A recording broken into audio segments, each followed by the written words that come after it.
for sure.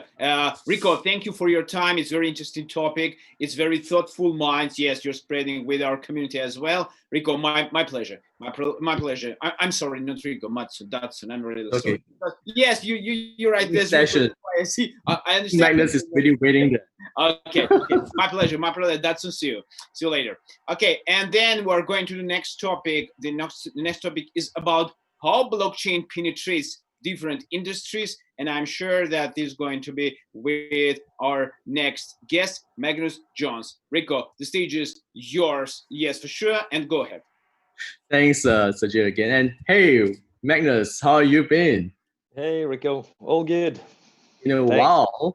Yeah. How are things in Oslo? No, it's going after the considerations and what's going on in the world. Things are going good. Yeah. Business is going good as well. So yeah, moving in a direction forward, but still, it would be nice to meet physically again. But it's almost a year since we last met at Oslo. And for those of you who do not know, Magnus is actually from Ernst & Young, EY. He's the Nordic blockchain lead. So today, we're going to talk about some of these penetrations of the technology in different industries. And I believe Magnus from Ernst & Young playing a very active role in many enterprises in terms of adoption of blockchain. Magnus, do you mind to share with us some of these initiatives that Ernst & Young has been working on over the years in blockchain? Yes, thank you, Rico. EY, we have been involved in the blockchain business for quite a few years. And we are involved in the blockchain business not from only technical implementation perspective, but we also do tax and legal services, etc. So globally, we have a team of more than 300 core blockchain developers. 300? 300, yes. Wow. So they are spread all over the world on 14 core blockchain hubs at EY, where we only do blockchain. Not many people knows this. I didn't know that too, man. Yeah, no. So it's everything from New York to San Fran to London to all over the world.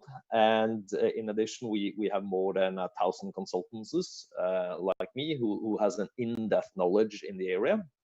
So we're quite skilled and being in this game. So we are doing assisting everything from small startups to public listed companies all over the world. So hence, in relation to that, we have of course created lots of blockchain solutions for enterprises out there, such as we created the world's first blockchain verified wine, for example. We have worked together with the French grocery store Carrefour. We have actually created blockchain software for Microsoft. That's kind of fun in itself, that we have been allowed to create software for the software vendor. And in addition, this blockchain software. Yes. By Ernst & Young or Microsoft. Wow. So I'm not sure if there's any particular industry you would like to start with, because we have so many different use cases that we can mention. I think where you started was perfect. You mentioned about agricultural stuff. Why? Yeah. And that would be a good example and case study for many SMEs, many small and medium enterprises, businesses out there who never thought of how EY can help them with blockchain. Yeah. So the one case was carried out quite a few years ago in Italy. Right.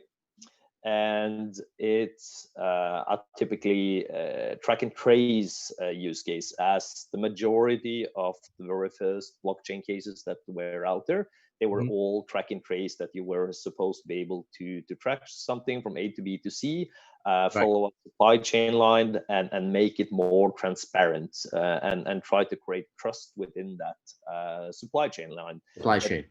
Yeah, whether or not that was for the purpose of establishing trust among the members, the vendors, etc., the value chain in the value chain, or towards consumers. So in brief, very high level explained, we have put sensors into baskets where you collect grapes. So you know that the basket has been at a certain tree. So hence these sensors are then connected towards the tanks in the production area. So we can know that these grapes that came from these trees has been put into this tank.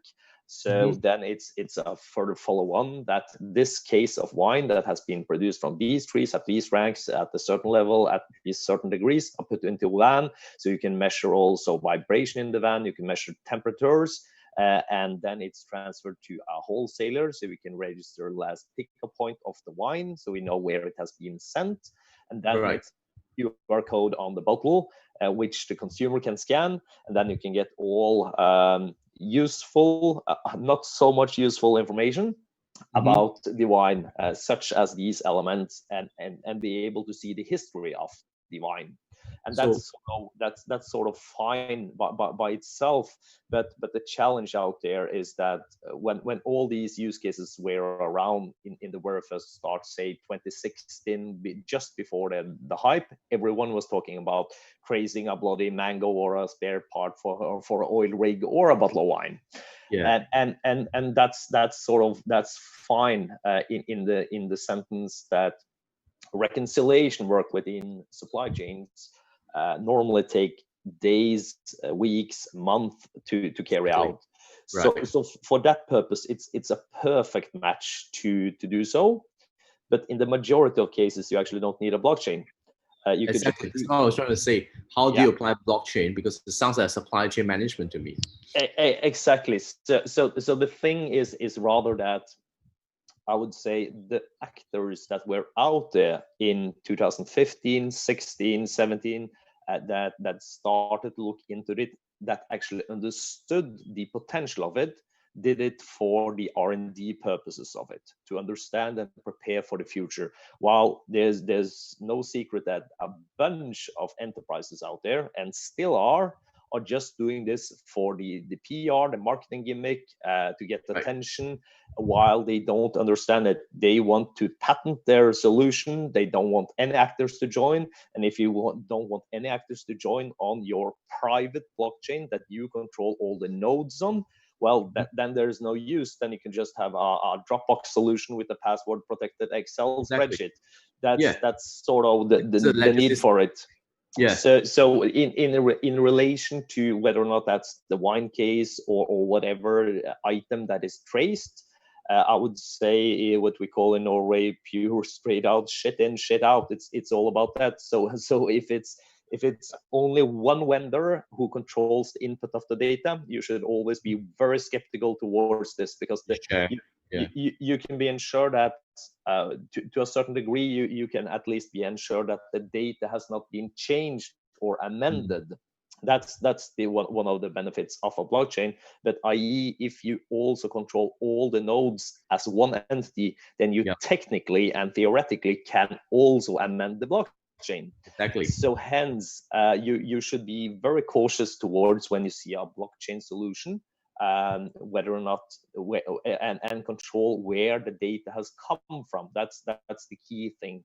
So I think rather that some of the players that we worked on, they did this, but hence they did it for the learning purposes, to see where we're moving. So they're preparing for a future that is coming, that is here, that you previously touched upon now.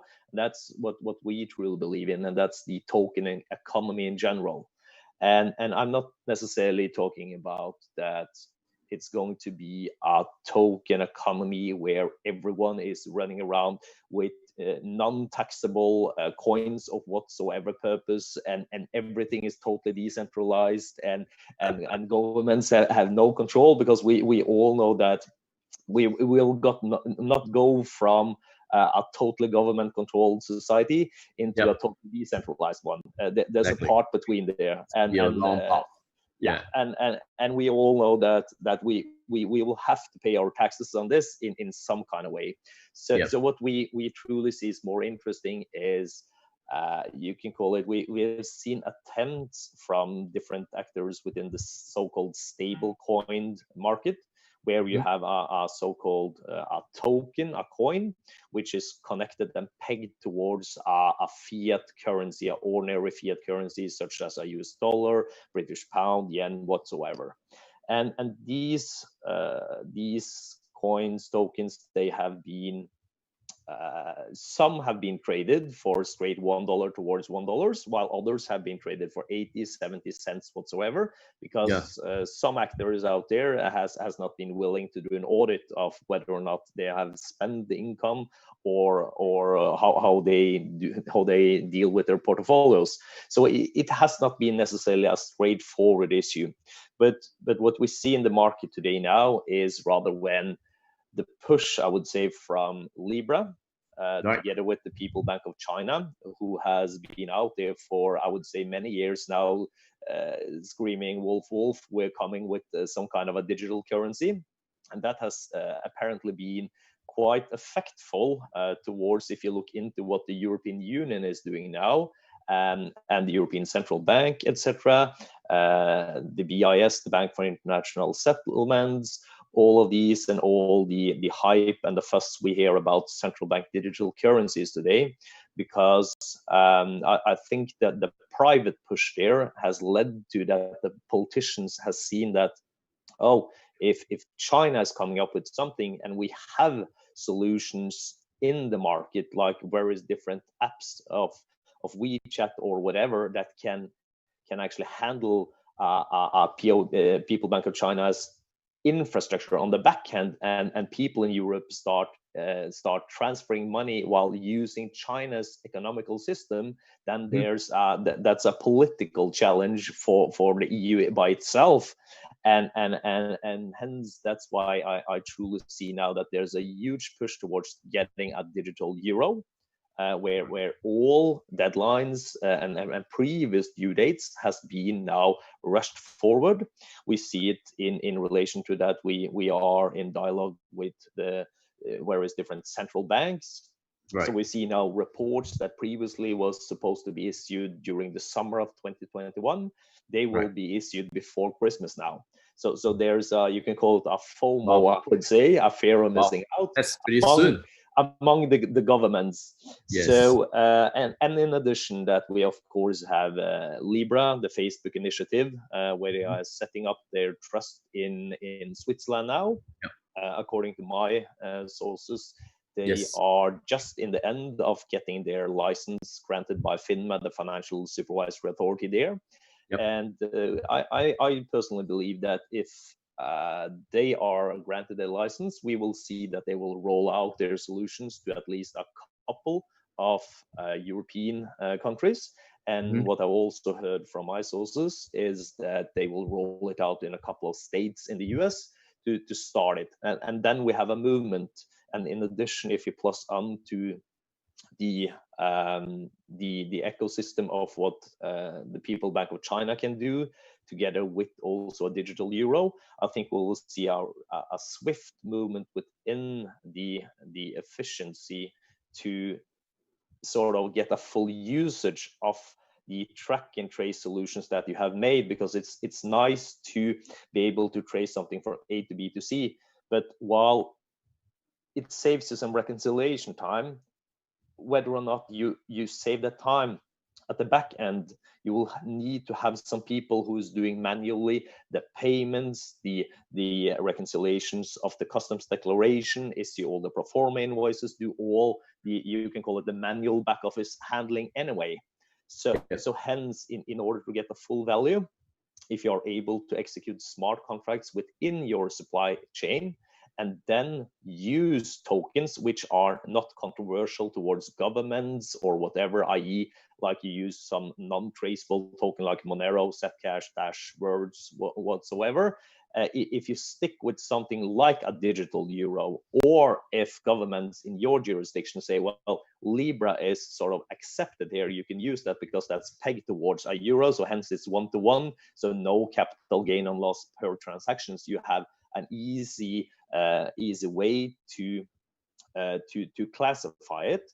Then I think we will see the efficiency towards people actually using this for trading purposes, and that's what's being very interesting now, in addition to what's all the noise that is happening within the DeFi world, of course, as you know, Rico, as well. So I think that the mixture of everything here, where just to touch upon the DeFi part as well, that if you look into being a large entity, you can borrow money today for less than 1% if you have the right bank connections, which most large entities has. And if you can gain 4, 5, 6%, or even at some points in the DeFi world where you could get as much as 15 to 17% return of interest, there's a no-brainer to get into this. However, as you guys discussed as well, there are some challenges in that world as well.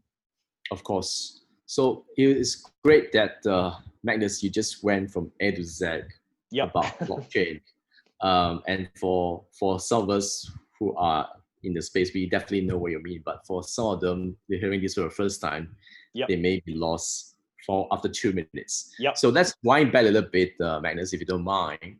When you share with us about the Italian wine company, where they use blockchain as a research and development purposes, in terms of how can that help to bring transparency, increase effectiveness, and saving costs to make the whole supply chain more lean. Do you see that actually happened, and has it been done yet, where the data are being encrypted on the blockchain and stored on the blockchain, and that could actually help in terms of automation moving forward with the adoption of blockchain in the existing supply chain management systems? Yes, it's I would say it's a combination there. As I say, the blockchain by itself is just an infrastructure, a protocol layer. So lots of people, including journalists, are not understanding this perfectly well, because people tend to believe that blockchain is some kind of magic solution that you have in the corner of your office, running at the machine. And they think it runs in machines. It's like the machine behind your background. Exactly. Exactly. Correct. So you always need to do some work as well, Rico.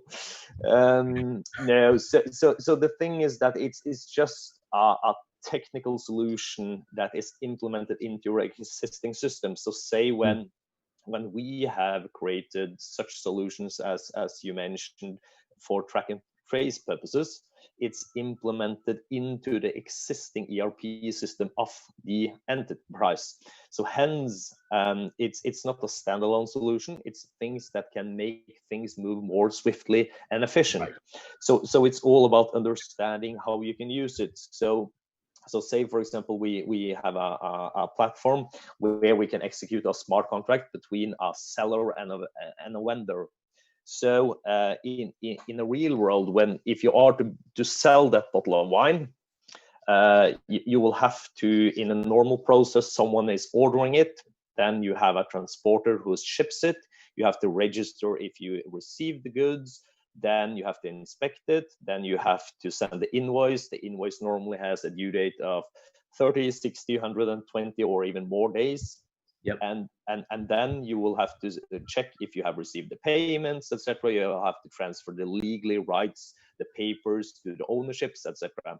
So if we take this out to give an example of one of the blockchain platforms that we have created, you can put all of these things in a physical world into a smart contract added onto your existing ERP system. So everything is issued in an ordinary world with pro forma invoices, with ordinary invoices, paying VAT, handling the taxes, etc. So what's happening here is rather that when you agree with a person to buy a bottle of wine or whatever good it is, the seller locks up the ownership papers in a smart contract. So hence they cannot withdraw from the deal and say, we will not transfer the ownership to you. And in the same way, the buyer locks up their payment in a smart contract, saying, hence they cannot just withdraw and say, we will not pay you. So the assets are and the payment are locked up. Then you have a token that follow the transfer of the good. And when that token that can execute either on manually inspection, so we can inspect the goods manually, or automatically by the Incoterms of the place of delivery of the goods. Right. So when the goods has been received, the smart contract can execute immediately and say, goods has been received, transfer payment to seller, transfer owner verification to buyer. So that is dealt with within less than a second, compared to today where it takes you months to get the reconciliation. And that's where the real efficiency towards blockchain is. Awesome. So Magnus, you mentioned about the token just then, but that token is not really a cryptocurrency in this architecture of blockchain. Well, it is at the moment. In some solutions, we can create a token that is only used for that kind of purpose. If you look into using this for intercompany transactions, for example, and if you look into all transactions, the majority of transactions among companies in the world today, they are actually intercompany.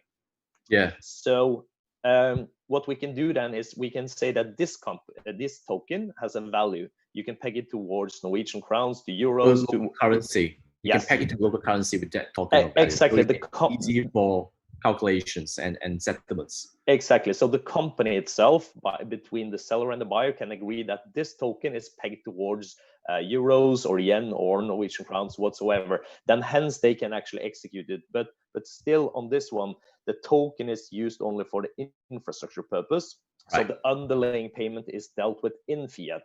So what we can have as efficiency today when we talk about the stable coins and also the private coins such as Libra whatsoever, as we mentioned.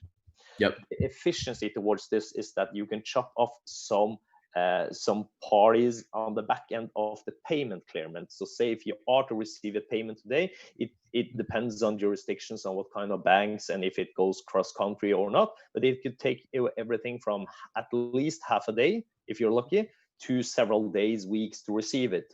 So if you manage to put this element into a smart contract as well, as I described, that the contract is executing and transferring, then you can receive also an immediate payment by using whether or not that's the People Bank of China's coin, the Libra, the digital euro, whatsoever.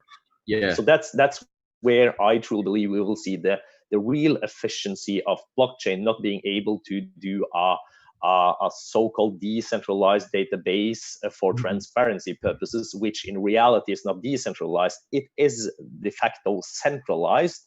Hence, it's more when you can actually add the payment structure towards this. That's where the blockchain has the real benefit and the real use case potential. So me personally don't think we are even close to see the real potential as many journalists has said about the blockchain. And they said, oh well, we've seen this A2BTC, it's a nice to have but not a need to have. Blockchain, well, we haven't heard that much about this because the price of Bitcoin has de facto been, you can call it, quite stable in the last year. So you don't hear about the greatest heroes and greatest fools anymore, and hence people tend to believe that it's not into this industry, that this is some technology that is just going away. While we that are into this industry and working on this on a daily basis, we know that there's a lot of stuff going on the back end. And there's a huge push in the market. So people are saying that things are moving fast, but I personally think that we will see that now, that this is going to move really swift when we get the push of China, of the EU, and also actors like not only Facebook, I think, or the Libra Association, but also other private actors that are ready to push the button when you get sort of the clearance from a regulatory point of view to actually do this, not only for intercompany purposes of so-called, you can call it a bit controversial from many people at the board levels who is afraid, is this legal, is this not, are we trading with a jurisdiction where it is not legal, is it any rights and obligations that I need to take considerations of in the role of being a board member, etc. All of these challenges, when we get sort of the framework here, I think we will see a huge movement within this industry. So I think you made a very good point there, Magnus, that the use of blockchain, and if you use it correctly as a private blockchain in the company, to optimize the business in supply chain management, for example, in manufacturing, in agriculture, or whatever sectors that involve movements of products, movement of figures, procurement, logistics, a lot of data is in place. That actually, and it's nothing about regulatory concern, because even if you issue a token in between the system, it's just being used as a store of value, and the value doesn't change in that ecosystem. So it's perfectly fine from a regulatory point of view. But the technology itself has lots of potential and to be developed in the future, where if you can use it correctly, you can actually make the businesses much more effective. You can save a lot of expenses. You can get things done much quicker. Settlements, for example, you gave us is that it's being used for settlement in a contract. If you digitize a contract and becomes a smart contract, you can save a lot of time, right? Yeah, definitely. So Great. there's lots of time and cost saving potential there, and Yes. and that's not only for the purpose of your business slowly alone. It's also when we look into our ecosystem where we work a lot, and that's within digital tax authorities as well. That there's no surprise that we see it all over the world. Governments are going digital, so hence I believe for their purpose, they are also very interested to look into getting into this system to get some kind of digital tax function payment here. So for liquidity matters, I think we will see at least a start in some jurisdictions who is looking into doing this for testing purposes, and swiftly moving into this as we get the necessarily tools such as a digital euros or whatever. So for liquidity matters, it would be very nice if you do an import or export to a country that you could get the deduction of the import VAT straight away, instead of in some countries where you will have to wait 5 to 10 years if you at least get it back at all. So I think we will see it from that point of view and at that angle. So this ecosystem is much more, you can call it, complicated and complex of all the parties that are connected towards it and has a stake in this. So it's not only about, as we can say, put it a bit on the edge, anarchists running around trying to revolutionize the world. It's actually an ecosystem that has moved very swiftly forward. And I think we will see this as, say, I see we just have a couple of minutes left, so I'll be swift. But 2.5 minutes. Yeah. So, but if you take the example of the Microsoft case, which relates to royalty rights, where we have created a solution for Microsoft, it means that, well, now if you are to receive our royalty payment, say you are a gamer developer, you are to receive a very small proportion of that. So you cannot today receive 0.00012 euros or whatever. It's too small that the bank will handle it. So hence, blockchain technology is the only technology at the moment that can actually handle this. So for this purpose, if you are to receive a royalty payment, you have the choice of waiting 6 to 12 months to get the payment, because a lot of trusted third parties have to reconcile that information and charges you $400 an hour to do that work. So hence you don't know how much you will receive. Instead of, as we are working on together with Microsoft, that would it be possible to receive an instant payment by the sale, by receiving actually 0.00012 euros or whatever, then for liquidity matter, it would be quite nice. So that's the real potential and the great use case that I see for the blockchain technology when you get the payments involved. And then I don't mean, as you said, not only including the possibility of including bitcoins, but that we actually get. I am pretty sure most of the tech developer would prefer bitcoins to receive it in bitcoins rather than in local currency. But technically, that's possible as well, and Bitcoin is legal in most jurisdictions. So hence, it's nothing that, as long as you pay the taxes and the VAT, you are perfectly fine. Say at our Swiss office, you can pay the EY bills by Bitcoin. Actually, are you serious? Yeah, since 2017. Your clients can actually settle the payment to EY using Bitcoin. No, it's a third party intermediary in between there. So you get an invoice with Swiss franc and VAT, and you have a QR code that you scan, and then it says pay by Bitcoin. Then we use a third party You pay by Right, Bitcoins Tatalia. there. We take care of the fees that third Conversion. parties handle, and we Right. receive Swiss franc from that third party. So we don't hold the Bitcoins ourselves yet. Thanks for the clarification. Yeah. But it's cool that, you know, even a big four firm like UI could accept payment types of Yeah. payment, including digital currency and for example, Bitcoin. Do you guys accept other digital currency besides Bitcoin, USDT, or any local Swiss franc or euros? No, we have well it all depends on what type of currency that third party exchange Right. are accepting. So theoretically you could do that You by can. going from one to another, and then by the exchange paying in Bitcoins and exchanging. But With we don't DeFi, officially. definitely is possible then. Yeah. Definitely Because it's possible. up to Yeah. that value. Yeah. Yeah. Cool. Thank you very much, Magnus. And I think today it was a very interesting session. And thanks for sharing on how small, medium enterprises, manufacturers, growers can actually use blockchain into their businesses and optimize it. And of course, I hope you have a good day in Oslo. I think it's pretty early for you over there. All fine. But, look forward to catch up with you soon, Magnus. Thank Likewise, you very much. Rico. Thanks for the chat. for joining today. Looking forward for the rest of the day. Thank you. Cheers. Take care. Cheers. Thank you. Sergey. Thank you both. Yes, Magnus, Rico, thank you for moderating this event. Now we're going on a small break, but before doing this, I'm proud to announce our sponsors from today's Global Blockchain Day is BTCU company, BTC Ultimatum, and Sensorium company. He is gold sponsor. Also, I am proud to say that we have 3 sponsors of innovation and digital transformation days. It's Invest HK, Start Meetup HK, and Grabba companies. Guys, we have a just very small break. Have a coffee and tea. Take care and get to see you soon.